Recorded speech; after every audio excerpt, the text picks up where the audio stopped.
మాఘమాసంలో వచ్చే సంకటహర చతుర్థి చాలా విశేషం.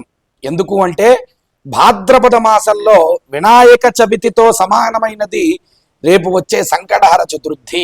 ఈ సంకటహర చతుర్థి వ్రతాన్ని ఆచరించాలి అనుకునేటువంటి వాళ్ళందరూ కూడా మాఘమాసంలో కానీ ప్రారంభం చేస్తే చాలా విశేషమని మనకు పురాణాలు చెబుతున్నాయి.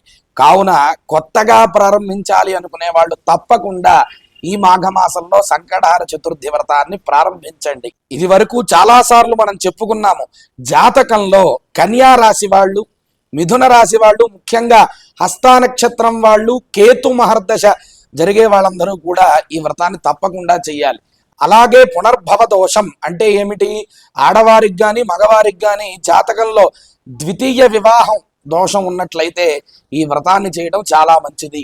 అలాగే కుజదోషం, సర్పదోషాలతో ఇబ్బందులు పడుతూ సంకల్పించిన కార్యాలలో విఘ్నాలు పొందుతున్న వాళ్ళందరూ కూడా 12 నెలలు అంటే సంవత్సరం పాటు క్రమం తప్పకుండా ఈ వ్రతాన్ని చేస్తే ఎన్నో ఫలితాలు మనకి చెప్పారు. ఈ వ్రతాన్ని వివాహం ముందు కానీ అలాగే మంచి కార్యమును తలపెట్టినప్పుడు కానీ ఆచరిస్తే ఎంతో శుభకరమైనటువంటి ఫలితాలని పొందుతారు.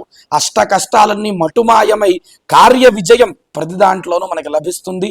ప్రశాంతత కూడా మనకు కలుగుతుంది. 1 సంవత్సరం పాటు ఈ సంకష్టహర గణపతి వ్రతాన్ని భక్తితో ఎవరు ఆచరిస్తారో వారికి విశేష ఫలితాలు లభిస్తాయి. ఈసారి వచ్చేటువంటి సంకటహర చతుర్థి భాద్రపద మాసంలో వినాయక చవితికి ఎంత ప్రాముఖ్యత ఉందో మాఘమాసంలో వచ్చే సంకటహర చతుర్థికి కూడా అంతే ప్రాముఖ్యత ఉన్నది. ఇది గమనించి అందరూ కూడా సంకటహర గణపతి వ్రతాన్ని ఆచరించి ఆ గణేశుడి యొక్క కృపకి పాత్రులు కాగలరు. ఓం సంకష్టహర గణపతయే నమః.